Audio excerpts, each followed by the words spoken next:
നമ്മളിന്ന് ഡിസ്കസ് ചെയ്യാൻ പോകുന്നത് ക്ലൗഡ് സർവീസ് മോഡൽസ് ആണ്. മെയിനായിട്ട് 3 ടൈപ്പിലുള്ള ക്ലൗഡ് സർവീസ് മോഡൽസ് ഉണ്ട്.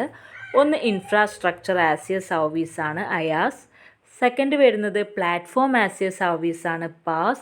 തേർഡ് വരുന്നത് software as A service SaaS. അപ്പോൾ നമുക്ക് ഓരോ ടൈപ്പിലുള്ള സർവീസുകളും എന്തൊക്കെയാണ് എന്ന് നോക്കാം. First infrastructure as A service ആണ് IaaS. അതിന് പറയുന്ന മറ്റൊരു പേരാണ് HaaS എന്ന് പറയുന്നത്. ഹാർഡ്വെയർ ആസ് എ സർവീസ് ആണ് HaaS. ഇത് എന്ന് പറയുന്നത് ഒരു കമ്പ്യൂട്ടിംഗ് ഇൻഫ്രാസ്ട്രക്ചർ ആണ്. ഓവർ ദ ഇൻ്റർനെറ്റ് മാനേജ് ചെയ്യാൻ കഴിയുന്ന, അതായത് ഇൻ്റർനെറ്റ് കണക്ഷൻ ഉണ്ടെങ്കിൽ എല്ലായിടത്തും മാനേജ് ചെയ്യാൻ കഴിയുന്ന ഒരു കമ്പ്യൂട്ടിംഗ് ഇൻഫ്രാസ്ട്രക്ചറാണ് IaaS എന്ന് പറയുന്നത്. ഇതിനകത്ത് വരുന്ന ഏറ്റവും മെയിനായിട്ടുള്ള ഒരു അഡ്വാൻറ്റേജ് എന്ന് പറഞ്ഞു കഴിഞ്ഞാൽ, ഇപ്പോൾ യൂസേഴ്സ് അവർ ഫിസിക്കൽ സർവേഴ്സിനെ പർച്ചേസ് ചെയ്യുമ്പോഴും മാനേജ് ചെയ്യുമ്പോഴൊക്കെ വരുന്ന കോസ്റ്റ്, കോംപ്ലക്സിറ്റി ഇതൊക്കെ അവോയ്ഡ് ചെയ്യുക എന്നുള്ളതാണ് ഇതിൻ്റെ ഒരു മെയിൻ അഡ്വാൻറ്റേജ്. അപ്പോൾ നമുക്ക് എന്തൊക്കെയാണ് ഈ IaaSൻ്റെ ക്യാരക്ടറിസ്റ്റിക്സ് എന്ന് നോക്കാം. ഇതിനകത്ത് റിസോഴ്സസ് ആണ് സർവീസസ് ആയിട്ട് അവൈലബിൾ ആവുന്നത്. പിന്നെ ഈ സർവീസസ് എന്താണ്, ഹൈലി സ്കാലബിൾ ആണ്, സ്കാലബിലിറ്റി വളരെ കൂടുതലായിരിക്കും. പിന്നെ വരുന്നൊരു ക്യാരക്ടറിസ്റ്റിക്സ് ആണ് ഡൈനാമിക് ആൻഡ് ഫ്ലെക്സിബിലിറ്റി. ഡൈനാമിക് ആയിരിക്കും, അതേപോലെ തന്നെ ഫ്ലെക്സിബിളും ആയിരിക്കും.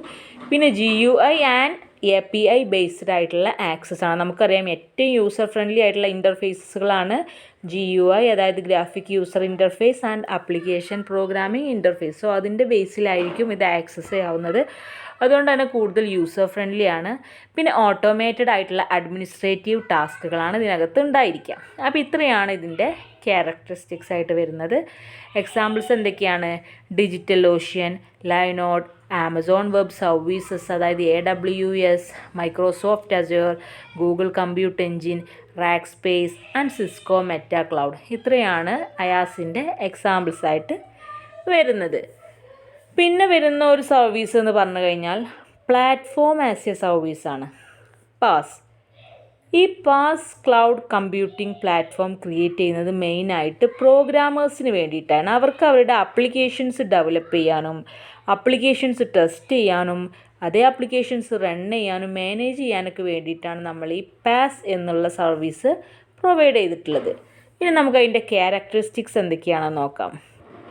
ഇതിനകത്തുള്ള ഫസ്റ്റ് ക്യാരക്ടറിസ്റ്റിക് വരുന്നത് സെയിം ഡെവലപ്മെൻറ്റ് ആപ്ലിക്കേഷൻ യൂസ് ചെയ്തിട്ട് ഒരുപാട് ടൈപ്പ് ഓഫ് യൂസേഴ്സിന് ഇത് ആക്സസിബിൾ ആവും. അതായത് ഏത് ടൈപ്പിലുള്ള യൂസേഴ്സിനും പ്രോഗ്രാമേഴ്സിന് പ്രത്യേകിച്ച് ഇത് ആക്സസിബിൾ ആണ്. സെയിം ആപ്ലിക്കേഷൻ യൂസ് ചെയ്തുകൊണ്ട് തന്നെ ആക്സസിബിൾ ആക്കി കൊടുക്കും.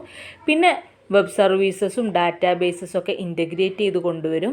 പിന്നെ ഇതൊരു വിർച്വലൈസേഷൻ ടെക്നോളജി വെച്ചിട്ടാണ് ഇത് ബിൽഡപ്പ് ചെയ്തിട്ടുള്ളത്. അതുകൊണ്ട് തന്നെ റിസോഴ്സസ് ഈസിലി സ്കെയിലപ്പ് ചെയ്യാനും സ്കെയിൽ ഡൗൺ ചെയ്യാനൊക്കെ കഴിയും. അതായത് ഇപ്പോൾ ഒരു ഓർഗനൈസേഷൻ്റെ നീഡ് എങ്ങനെയാണോ വരുന്നത് അതിനനുസരിച്ച് നമുക്ക് റിസോഴ്സസ് എന്ത് ചെയ്യാൻ കഴിയും, സ്കെയിലപ്പ് ചെയ്യാനും സ്കെയിൽ ഡൗൺ ചെയ്യാനും കഴിയും. പിന്നെ ഇതിനകത്ത് മൾട്ടിപ്പിൾ ലാംഗ്വേജസ് സപ്പോർട്ട് ചെയ്യുന്നുണ്ട്, അതേപോലെ ഫ്രെയിം വർക്ക്സ് സപ്പോർട്ട് ചെയ്യുന്നുണ്ട്. മാത്രമല്ല ഓട്ടോ സ്കെയിൽ അബിലിറ്റിയും ഇത് പ്രൊവൈഡ് ചെയ്യുന്നുണ്ട്. ഇത്രയാണ് PaaSൻ്റെ പ്രത്യേകത. അതിൻ്റെ എക്സാമ്പിൾസ് ആയിട്ട് വരുന്നത് AWS elastic beanstalk, Windows Azure, Heroku, force, Google app engine, Apache Stratos, Magento, commerce cloud and OpenShift. ഇത്രയാണ് ഇതിൻ്റെ എക്സാമ്പിൾസ് ആയിട്ട് വരുന്നത്. അടുത്ത് വരുന്നത് സോഫ്റ്റ്വെയർ ആസ് എ സർവീസാണ്, അതായത് SaaSൻ്റെ മറ്റൊരു പേരാണ് ഓൺ ഡിമാൻഡ് സോഫ്റ്റ്വെയർ. അപ്പോൾ നമുക്ക് ഇത് വെച്ചിട്ട് നമുക്ക് മനസ്സിലാക്കാൻ ഒരു സോഫ്റ്റ്വെയർ വെച്ചിട്ടാണ് ഇവരിവിടെ സർവീസസ് പ്രൊവൈഡ് ചെയ്യുന്നത്. ഇതെന്ന് പറഞ്ഞു കഴിഞ്ഞാൽ ഒരു സോഫ്റ്റ്വെയർ ആണ്. ഈ ക്ലൗഡ് സർവീസ് പ്രൊവൈഡർ ഹോസ്റ്റ് ചെയ്യുന്ന ആപ്ലിക്കേഷൻസ് നമുക്ക് എന്ത് ചെയ്യാൻ കഴിയും, ഈ സോഫ്റ്റ്വെയർ ത്രൂ ആക്സസ് ചെയ്യാൻ കഴിയും. യൂസർക്ക് ഇൻ്റർനെറ്റ് കണക്ഷനും വെബ് ബ്രൗസറും ഉണ്ടെങ്കിൽ ഈസിലി ഈ software as A service access ചെയ്യാൻ കഴിയും. ഇനി എന്തൊക്കെയാണ് ഇതിൻ്റെ ക്യാരക്ടറിസ്റ്റിക്സ് നോക്കാം. ഫസ്റ്റ് വൺ എന്താണ്, ഇത് മാനേജ് ചെയ്യുന്നത് സെൻട്രൽ ലൊക്കേഷൻ ആയിരിക്കും. ഇതൊരു റിമോട്ട് സെർവറിലാണ് ഹോസ്റ്റ് ചെയ്തിട്ടുള്ളത്. ഓവർ ദ ഇൻ്റർനെറ്റ് ആക്സസിബിൾ ആണ്. നമ്മൾ പറഞ്ഞു ഒരു ഇൻ്റർനെറ്റ് കണക്ഷനും വെബ് ബ്രൗസറും ഉണ്ടെങ്കിൽ ആർക്കും ആക്സസിബിൾ ആയിട്ടുള്ള ഒന്നാണ് ഈ SaaS എന്ന് പറയുന്നത്. പിന്നെ ഇതിനകത്ത് വരുന്ന ഹാർഡ്വെയറിൻ്റെ അപ്ഡേറ്റ്സ്, സോഫ്റ്റ്വെയറിൻ്റെ അപ്ഡേറ്റ്സ് അതൊന്നും യൂസേഴ്സിന് റെസ്പോൺസിബിൾ ആയിട്ടുള്ള കാര്യങ്ങളല്ല. അതൊക്കെ അപ്ഡേറ്റ്സ് വരുന്നത് ഓട്ടോമാറ്റിക്കലി അപ്ലൈഡ് ആയിട്ടാണ്. അതായത് ഹാർഡ്വെയർ അപ്ഡേറ്റ്സ് ആയിക്കോട്ടെ, സോഫ്റ്റ്വെയർ അപ്ഡേറ്റ് ആയിക്കോട്ടെ, അതൊക്കെ ഓട്ടോമാറ്റിക്കലി അപ്ഡേറ്റ് ആവുകയാണ് ചെയ്യുക.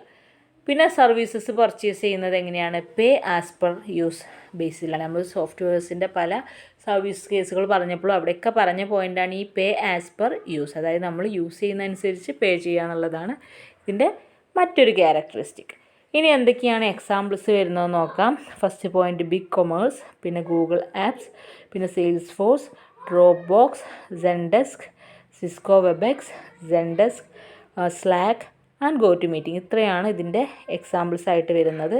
അപ്പോൾ ഇങ്ങനെ മെയിനായിട്ട് 3 ടൈപ്പിലുള്ള എന്താണ് ക്ലൗഡ് സർവീസ് മോഡൽസാണ് നമുക്ക് പഠിക്കാനുള്ളത്. ആദ്യം നമ്മൾ ഡിസ്കസ് ചെയ്തത് എന്തായിരുന്നു?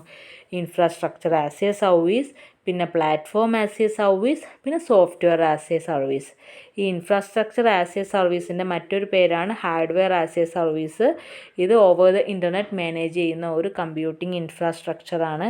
ഇതിൻ്റെ മെയിൻ അഡ്വാൻറ്റേജ് എന്ന് പറഞ്ഞു കഴിഞ്ഞാൽ യൂസേഴ്സിന് അവരുടെ പർച്ചേസിങ്ങിലും, അതായത് ഫിസിക്കൽ സർവേഴ്സ് പർച്ചേസ് ചെയ്യുമ്പോഴും മാനേജ് ചെയ്യുമ്പോഴും ഉണ്ടാകുന്ന കോസ്റ്റ്, കോംപ്ലക്സിറ്റി ഒക്കെ അവോയ്ഡ് ചെയ്യുക എന്നുള്ളതാണ് മെയിൻ അഡ്വാൻറ്റേജ്. പിന്നെ നമ്മൾ ക്യാരക്ടറിസ്റ്റിക്സ് ഒക്കെ പറഞ്ഞു. റിസോഴ്സസ് സർവീസായിട്ട് അവൈലബിൾ ആണ്, പിന്നെ ഹൈലി സ്കേലബിൾ ആണ്, ഡൈനാമിക് ആണ്, ഫ്ലെക്സിബിൾ ആണ്, GUI API ബേസ്ഡ് ആക്സസ് ആണ്, ഓട്ടോമേറ്റഡ് അഡ്മിനിസ്ട്രേറ്റീവ് ടാസ്കുകളാണെന്നൊക്കെ നമ്മൾ പറഞ്ഞു. പിന്നെ അതിൻ്റെ എക്സാമ്പിൾസും പറഞ്ഞു. എന്തൊക്കെയാണ് എക്സാമ്പിൾസ്?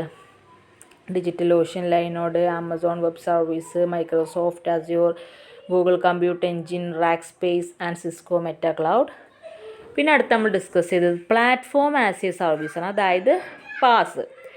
ഇതും ഒരു ക്ലൗഡ് കമ്പ്യൂട്ടിംഗ് പ്ലാറ്റ്ഫോമാണ്. പക്ഷേ ഇത് ക്രിയേറ്റ് ചെയ്തിട്ടുള്ളത് പ്രോഗ്രാമേഴ്സിന് വേണ്ടിയിട്ടാണ്. അവരുടെ ആപ്ലിക്കേഷൻസ് ഡെവലപ്പ് ചെയ്യാനും ടെസ്റ്റ് ചെയ്യാനും റൺ ചെയ്യാനും മാനേജ് ചെയ്യാനൊക്കെ വേണ്ടിയിട്ടാണ് പാസ് ഡെവലപ്പ് ചെയ്ത് കൊണ്ടുവന്നിട്ടുള്ളത്. അതിൻ്റെ ക്യാരക്ടറിസ്റ്റിക്സ് നമ്മൾ പിന്നെ ഡിസ്കസ് ചെയ്തു. അവർക്കൊരു സെയിം ആപ്ലിക്കേഷൻ യൂസ് ചെയ്തുകൊണ്ട് തന്നെ ഒരുപാട് യൂസേഴ്സിലേക്ക് ഇത് ആക്സസിബിൾ ആക്കാൻ കഴിയും. പിന്നെ വെബ് സർവീസസും ഡാറ്റാബേസുകളൊക്കെ ഇൻ്റഗ്രേറ്റ് ചെയ്യാൻ കഴിയും. ഇതിനകത്ത് വിർച്വലൈസേഷൻ ടെക്നോളജിയാണ് ബിൽഡ് ചെയ്തിട്ടുള്ളത് എന്നുള്ളതുകൊണ്ട് ഈസിലി അവർക്ക് ഓർഗനൈസേഷൻ്റെ നീഡിനനുസരിച്ച് സ്കെയിലപ്പ് ചെയ്യാനും സ്കെയിൽ ഡൗൺ ചെയ്യാനും കഴിയും. പിന്നെ മൾട്ടിപ്പിൾ ലാംഗ്വേജസ് സപ്പോർട്ട് ചെയ്യുന്നുണ്ട്, ഫ്രെയിം വർക്ക്സ് സപ്പോർട്ട് ചെയ്യുന്നുണ്ട്, ഓട്ടോ സ്കെയിലബിലിറ്റിയും പ്രൊവൈഡ് ചെയ്യുന്നുണ്ട്. പിന്നെ നമ്മൾ അതിൻ്റെ എക്സാമ്പിൾസ് പറഞ്ഞു. AWS, ഇലാസ്റ്റിക് ബീൻസ്റ്റോക്ക്, ഫോഴ്സ്.com, പിന്നെന്താ ഓപ്പൺ ഷിഫ്റ്റ് എക്സെട്ര എന്ന ഒരുപാട് എക്സാമ്പിൾസ് നമ്മൾ ഡിസ്കസ് ചെയ്തു. പിന്നെ ലാസ്റ്റ് വരുന്നതാണ് നമ്മളുടെ സോഫ്റ്റ്വെയർ ആസ് എ സർവീസ്, അതായത് SaaS. ഇത് ഓൺ ഡിമാൻഡ് സോഫ്റ്റ്വെയർ ആണ്. ഇതിനകത്ത് ക്ലൗഡ് സർവീസ് പ്രൊവൈഡറാണ് ആപ്ലിക്കേഷൻസൊക്കെ ഹോസ്റ്റ് ചെയ്ത് വെച്ചിട്ടുള്ളത്. ഇൻ്റർനെറ്റ് കണക്ഷനും വെബ് ബ്രൗസറും അവൈലബിൾ ആണെങ്കിൽ യൂസർക്ക് ഈസിലി ആക്സസ് ചെയ്യാൻ പറ്റുന്ന ഒരു സർവീസാണ് സോഫ്റ്റ്വെയർ ആസ് എ സർവീസ്. പിന്നെ നമ്മൾ പറഞ്ഞ അതിൻ്റെ ക്യാരക്ടറിസ്റ്റിക്സ് ആണ്. ഇതൊരു സെൻട്രൽ ലൊക്കേഷൻ വെച്ചിട്ടാണ് മാനേജ് ചെയ്യുന്നത്. അതേപോലെ തന്നെ റിമോട്ട് സെർവറാണ് ഹോസ്റ്റ് ചെയ്യുന്നത്. ഓവർ ദ ഇൻ്റർനെറ്റ് ആക്സസിബിൾ ആണ്. പിന്നെ ഹാർഡ്വെയറിൻ്റെയും സോഫ്റ്റ്വെയറിൻ്റെയും അപ്ഡേറ്റ്സ് ഒന്നും ഒരിക്കലും യൂസേഴ്സിൻ്റെ റെസ്പോൺസിബിലിറ്റി അല്ല. അതൊക്കെ ഓട്ടോമാറ്റിക്കലിയാണ് ഈ അപ്ഡേഷൻസൊക്കെ അപ്ലൈ ചെയ്യുന്നത്. പിന്നെ സർവീസസ് പർച്ചേസ് ചെയ്യുന്നത് പേ ആസ് പെർ യൂസ് ബേസിലാണ് എന്നുള്ളതും നമ്മൾ ഡിസ്കസ് ചെയ്തു. പിന്നെ ഇതിൻ്റെ എക്സാമ്പിൾസാണ് പറഞ്ഞത്. BigCommerce, Google Apps, Dropbox, Zendesk, Cisco Webex, Slack എന്നൊക്കെ പറഞ്ഞ് ഗോ ടു മീറ്റിംഗ് എന്നൊക്കെ പറഞ്ഞ് കുറേ എക്സാമ്പിൾസും പറഞ്ഞു.